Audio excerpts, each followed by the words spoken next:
I work in a motel off the highway where guests check in, but they don't check out. If you've ever stayed at a roadside motel, you might want to hear this before your next trip. Maybe you've pulled into one of those lonely little places on a stretch of empty road, half-dead neon buzzing above a cracked parking lot, telling yourself it's just for the night. A bed, a shower, 4 walls between you and the black, endless dark outside. That's what people think they're buying when they hand me their card at the desk. Safety, rest, an illusion. But our motel doesn't sell rest. It sells something else entirely. From the outside, it looks ordinary enough. Cheap rates on a plastic sign, paint peeling off the office door, vending machine that only spits out stale chips. The kind of place people choose because they're too tired to keep driving. But the thing is, the parking lot is always emptier in the morning than it was at night. The cars stay, but the people don't, and no one ever comes back for their things. You're wondering why I'm still here, why I'm telling you this instead of running. That's fair. The truth is, I can't leave. And if you're still listening, I'm guessing part of you doesn't want me to. You want to know what really happens after midnight, why the vacancy sign never shuts off, and why you'll never see a full house even during peak travel season. So, I'll tell you. I'll tell you everything. How it works, what I've seen, and why I'll never check out either. On paper, my job isn't anything special. I sit behind the desk, swipe credit cards, hand out keys, and keep the coffee pot half full. If you picture one of those tired little roadside motels, yellowed walls, buzzing ice machine, a lobby plant that's been dead since the Bush administration, you're not far off. The sign outside promises comfortable stays, affordable rates, but the truth is, we're the place people end up when they're too broke or too tired to drive to the chain hotels. We're not comfort, we're compromise. My manager, Mr. Haley, insists I call him Hal. He's got a smile like he's always in on a joke, though I've never heard him laugh. Then there's the cleaning staff, usually just 1 or 2 women who vanish after a week, sometimes after a single day. They never leave notice, never pick up their checks. The first time it happened, Hal told me, "Don't take it personal. Nobody lasts long here." I thought he meant the pay. Later I realized that wasn't it at all. The daily routine is simple enough. Check people in, pretend not to notice the stains on the carpets, replace the locks on the doors that stop working without warning. It's funny. You'd think a place like ours would worry about people breaking in, but it's the other way around. The locks break from the inside, like someone's trying too hard to get out. Guests leave their mark too. I've had truckers who smell like diesel and despair, families on vacation who look at me like I ruined their trip, and couples who think I don't hear the fights echoing through the walls. I hear everything. The walls are too thin not to. Sometimes, though, it's not the guests I hear.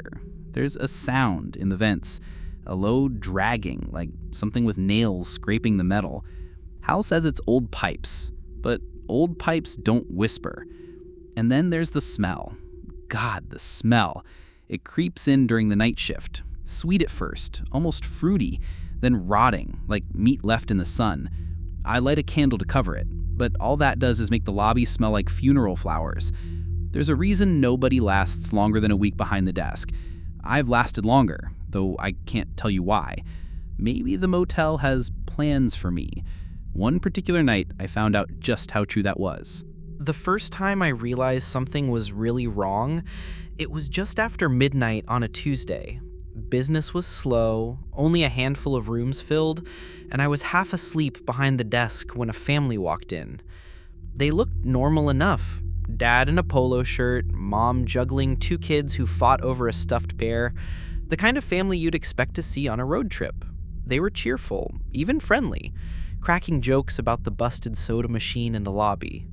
The dad told me he used to stay in motels like ours when he was young, and the mom asked if we had a pool. I almost laughed. We haven't had a working pool since before I started. I checked them into room 7. I remember handing the key to the dad, and he smiled at me like I was part of their trip, part of their adventure. It was ordinary, forgettable, or it should have been. The night passed without incident. No noise complaints, no late night arguments, nothing unusual. By dawn, I did the usual sweep of the lot, making sure nobody had smashed a window or siphoned gas. The family's SUV was still there, parked under the flickering light.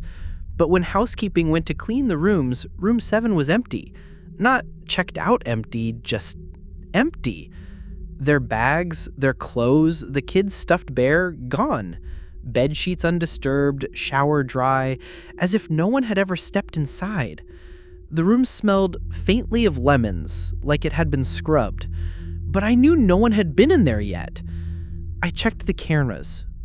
That was the moment everything changed for me. At 2:37 a.m., the family was in the room. I saw shadows moving behind the curtains, the dad opening the door to grab ice. At 2:38, static.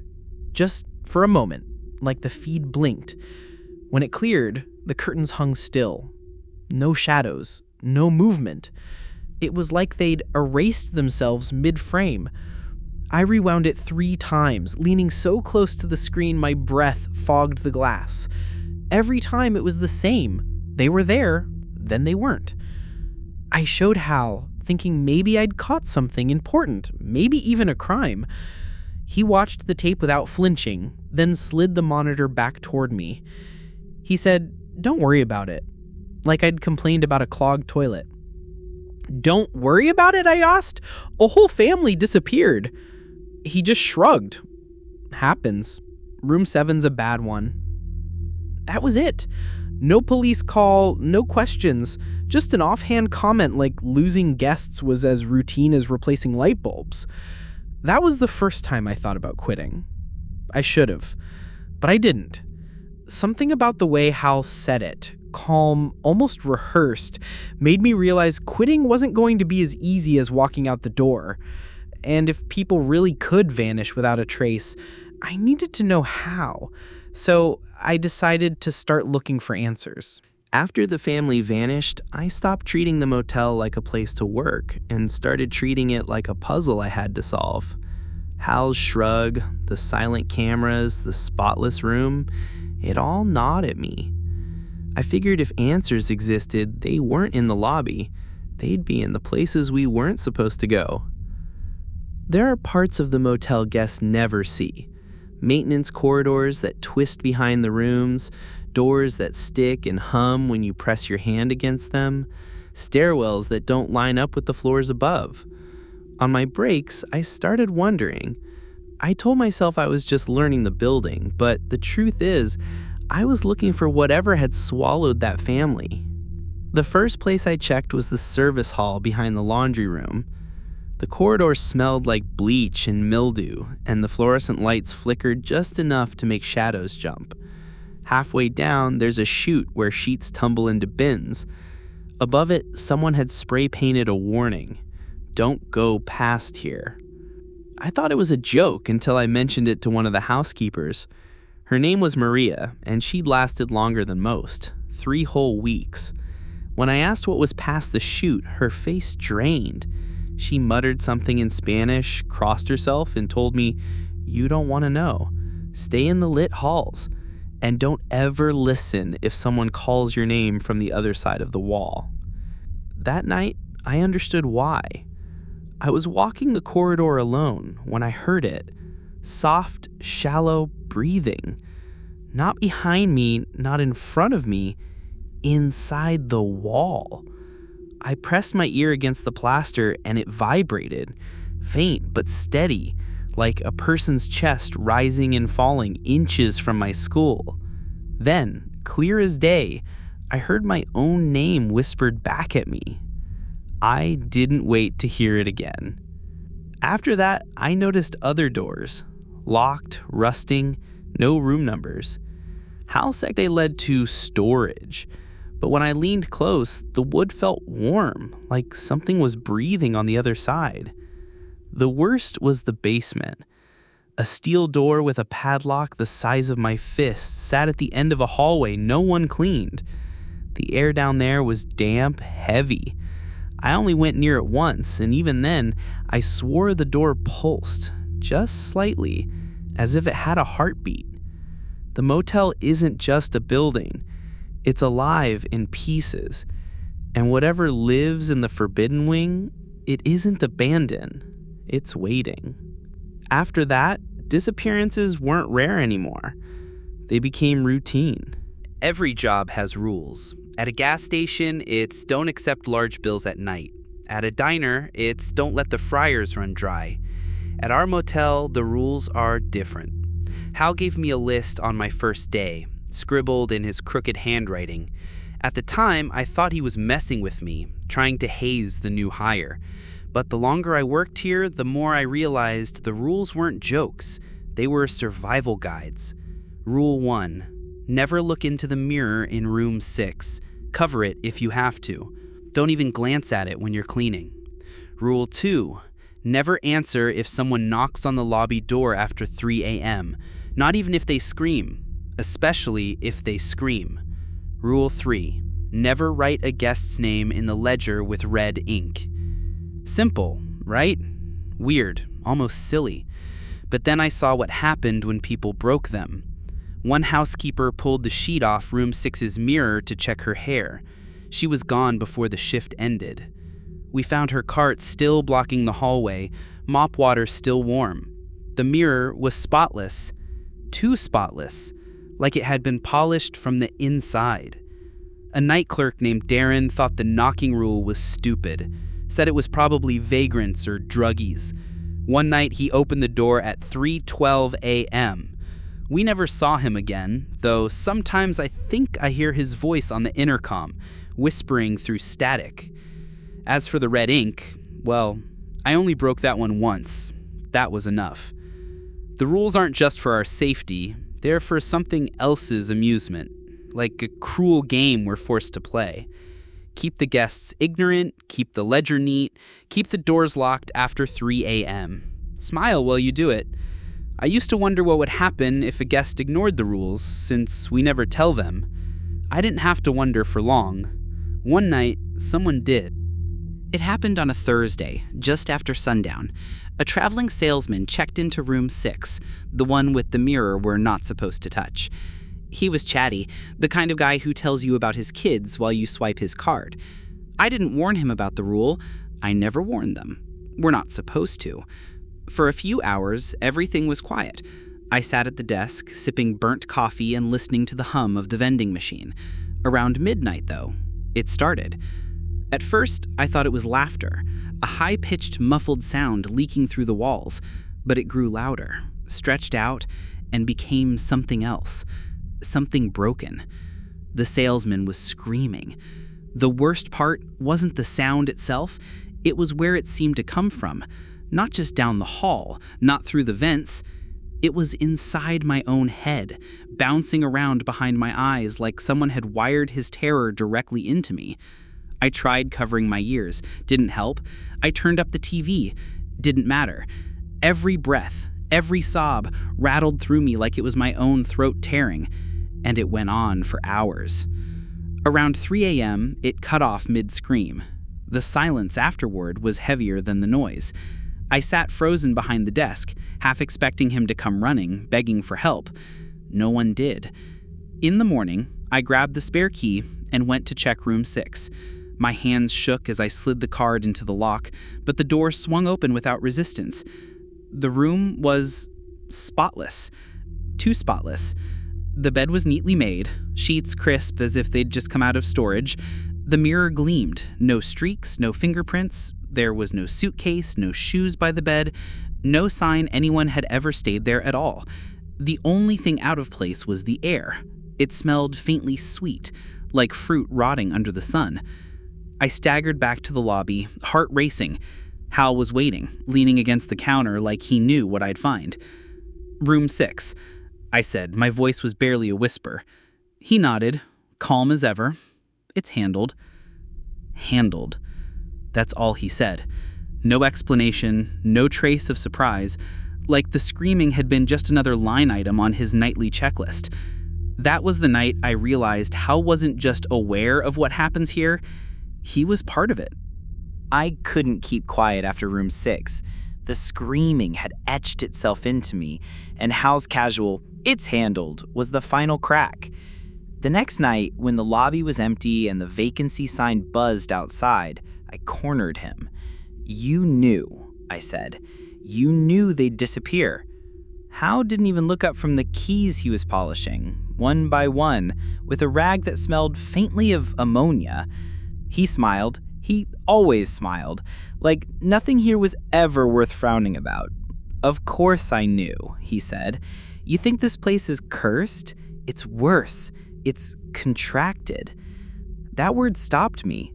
Contracted? He went on like he was explaining accounting procedures.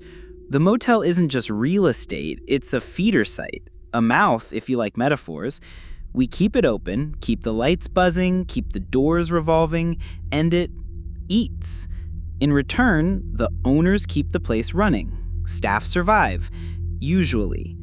I stared at him, waiting for the punchline, but he kept polishing keys like this was just business as usual. "So you let people die," I said. My voice cracked. He shrugged. "They're travelers, strangers. That's the beauty of it. Nobody comes looking. Nobody misses one night stopover. They vanish, the motel gets its meal, and we keep our paychecks." I felt sick. My hands curled into fists on the counter. "And if I don't want to be part of this?" Hal finally looked at me then, eyes sharp behind the easy grin. "Then you'd better hope the halls like you more than they liked Darren, or Maria, or the family in room 7. My stomach dropped. He knew I'd checked the tapes. He knew I'd asked questions. And the way he said their names, flat, rehearsed, made me realize he'd been feeding this place for a long time. "There's one rule above all others," he added, almost offhand, slipping the polished keys back onto their hooks. "Never get emotionally attached. That's the mistake I made once." I wanted to ask what he meant. I wanted to ask who he'd gotten attached to, but the look he gave me, half warning, half pity, froze the words in my throat. That night, for the first time, I thought about running. I didn't pack much, just what I could grab in one frantic sweep. Wallet, phone, half-dead flashlight, and the hoodie I kept under the desk. I didn't even lock the office behind me. None of it mattered if I could just get far enough down the highway to make this place disappear in my rearview mirror. The night was moonless, the kind where the sky feels bottomless. I shoved my key into the ignition, heart pounding as the engine coughed to life. Gravel spat out from under my tires, and for the first time since I'd started working here, I felt a spark of hope.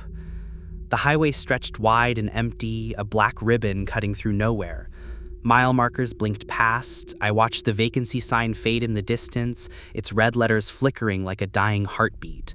I told myself I was free. But the further I drove, the heavier my stomach got. The sign never really disappeared. I could still see it faintly in the mirror, like a smear of light that clung to me no matter how far I went. 10 miles out, 20, 30, the glow only grew brighter. Gas drained faster than I could believe. The gauge ticked down in jerks, like something was sucking the tank dry. My phone lost signal. The road stayed empty. No other cars, no rest stops, not even wildlife crossing the asphalt. Just me, the hum of my engine, and the buzz of that damned neon pulling me backward. At mile 40, my headlights swept over a familiar cracked billboard. Comfortable stays, affordable rates. My knuckles whitened on the steering wheel. No, it couldn't be. But then the gravel shifted under my tires, and there it was, the motel, squatting in the dark like it had never left, its sign brighter than ever. Every mile I drove away, I got closer instead. I sat in the lot for a long time, engine idling, throat dry. I wanted to scream, but the sound lodged in my chest. The vacancy sign buzzed above me, bathing the hood of my car in red. Finally, I shut off the engine. My gas was almost gone anyway. My legs felt like lead as I dragged myself back inside. The front desk was waiting. The ledger sat open. The pen beside it gleamed like it had been expecting me. I was back where I started. The basement door had been calling to me since the first week. I always told myself I wouldn't touch it, that the padlock was a blessing, not a barrier. But after the failed escape, After realizing the motel had me trapped, I couldn't ignore it anymore. I waited until Hal left for the night, though I wasn't sure where he actually went, and used the bolt cutters I found in the supply closet.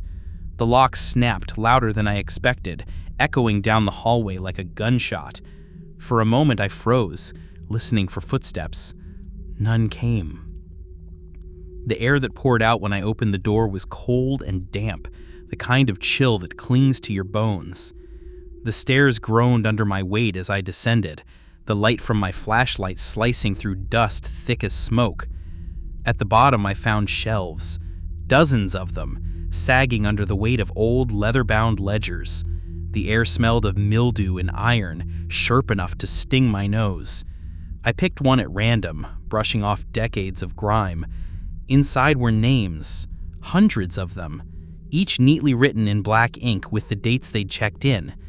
No checkout dates, just names, frozen in time. I flipped further. Some names weren't neat. They were scratched through, violently, the paper torn as if something with claws had slashed the page. Ink bled across the parchment like the wounds were still fresh. The deeper I went, the worse it got. Pages warped with dark stains, letters smudged as though they'd been written with blood instead of ink. And then I found it. My own name. Not at the end. Not even recent. My name sat buried in the middle of a ledger from 30 years ago. Same spelling, same handwriting. A chill ran through me so sharp I nearly dropped the book. I tried to tell myself it was a coincidence, but I knew better. The motel had already claimed me, long before I ever walked through its doors. That's when I heard it. The whispering. At first I thought it was the rustle of pages, but the sound was too deliberate, too alive. Voices tangled together, overlapping, breathing directly against my ear though the room was empty. Some cried, some begged, some laughed in low, broken tones. The walls themselves seemed to breathe with the sound. I slammed the ledger shut and staggered back toward the stairs, but as I did, the whispers rose, frantic, urgent. They weren't just calling out in pain anymore. They were calling out to me. Something in the dark knew I was there. I don't remember climbing back upstairs. One second, I was choking on the whispers in the basement. The next, I was standing behind the front desk, like I'd never left. My flashlight was gone, my hands empty, but the ledger from the basement wasn't. It sat on the counter in front of me, open to the page with my name, the ink still glistening as if it had just been written. Then the bell rang. That shrill, tinny ding, sharp enough to slice straight through bone. I snapped my head up, heart pounding. The lobby was empty. No cars outside. No footsteps, just the sound of the bell echoing against peeling wallpaper. I wanted to ignore it, pretend it hadn't rung, but my hand moved on its own, sliding the guest book toward me, uncapping the pen. Another ding. I froze, staring. The brass key rack on the wall rattled, the numbered fobs trembling like teeth chattering in the cold. One by one, keys began to lift from their hooks, floating gently into the air. Room 3, Room 7, Room 12. They hovered for a heartbeat, then clattered back into place, except for one. Room 6. That key drifted across the lobby and landed neatly on the counter in front of me, waiting. I knew what it meant. A guest had arrived. Whether I could see them or not didn't matter. The motel was hungry, and I was its host now. I wanted to scream, to run, to fling the key into the shadows and bolt for the door, but the door didn't even look like a door anymore. The glass reflected not the parking lot, but an endless black stretch of hallway lined with doors that breathed and pulsed. The bell rang again. My hand shook as I opened the ledger. The pages were already turning faster than I could follow until it landed on a blank line under a column of names. The pen pressed against my fingers like a command. I didn't want to write. God, I didn't want to. But something pressed down on me, heavy as the night sky, forcing my hand to scrawl letters I couldn't read, words that weren't words. The ink bled deep, sinking into the paper like it was feeding. The bell stopped. The key vanished. Somewhere down the hall, a door slammed shut, muffled voices rising before cutting off too suddenly. Silence followed. I stared at the ledger, at the ink still glistening, and realized the truth. I wasn't staff anymore. I wasn't even a prisoner. I was the desk. I was the welcome. I was part of the cycle. And the cycle never ends. So if you're driving tonight and see a cheap motel glowing under a neon sign, keep going. Don't slow down. Don't even look at it. Because if that bell rings and I'm the one who answers, it might already be too late for you. If you've listened this far, there's only one thing I need you to remember. If you ever see the sign for our motel, don't stop. Don't think, don't wonder, don't even slow down. Just keep driving.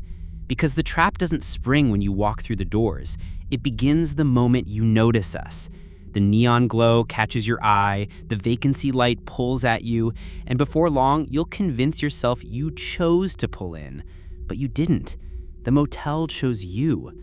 Maybe you'll tell yourself it's just another roadside stop, a place to rest your head after too many hours on the highway. Maybe you'll admire how cheap the room is, how convenient the location seems. But when morning comes, your car will still be in the lot, your wallet still on the dresser, your name already written in the ledger. And here's the part that keeps me up, though I don't really sleep anymore. If you think you've stayed here before, you probably never checked out. The motel doesn't let go. It just recycles faces, voices, memories, feeding them back into the walls. That's why so many guests look familiar. That's why some people swear they've dreamed of this place before they ever set foot inside. So take this as your warning. If you're driving down a dark stretch of road and spot a cheap, flickering sign, keep your eyes straight ahead. Ignore the glow, ignore the pull, because you'll know it's ours. The vacancy light is always on. Tell me in the comments, what would you do if you saw the sign? And whatever you decide, don't look too long. Some doors open whether you knock or not.